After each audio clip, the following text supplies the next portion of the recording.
THONGJU AC AMASUNG YAISKUL AC ANIGI MARAKTA LEIBA YAMNA MARU OIBA LAMBI AMA OIRIBA Singjamei Kongba Road ki PHIVAM ka HENNA SHOKCHILLAKPA AMADI accident THOKPAGI CHANG ka HENNA HENGATLAKPADAGI LEIKAI gi MIYAMNA LAMBI Thingba gi Khongjang Changshinba Houkhre Singjamei dagi Kongba romda lakpada Singjamei thongdagi meter 100 rom chatlaga leiba mafamda lambi asi chawna kaiba amadi maduna maram oiraga miyamda chawna khudong chadaba mayokna halakpadagi lambi thingbagi khongjang adu changsinbani hayi Khongjang aduga mari leinana khongjang loi amana hai lambi asi semkhiba kuidribani adum oinamak lambi asigi nakalda drain matik chanat thamdabana lambida ising chensillaktuna tunglaga leire masina maram oiraga semkhiba kuidriba lambi asi komjauna pik thalle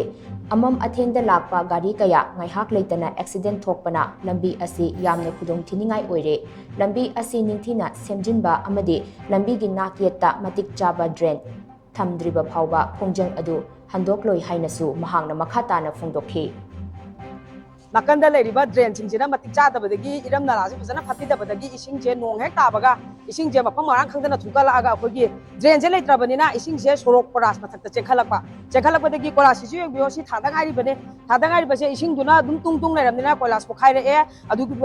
pokhaire poduna maram oraga kom torokpadagi akoje lambi sorokta chaliba angang nubi singje ama mathengi matamdadi accident gi changse yang wangna tholakpa haitare hanjana jum thokchalakpadagi akoi ngasidagi matam kaktana sorok se semdribok drain se semdribok akoi matam kaktana koi sorok se thingjanjare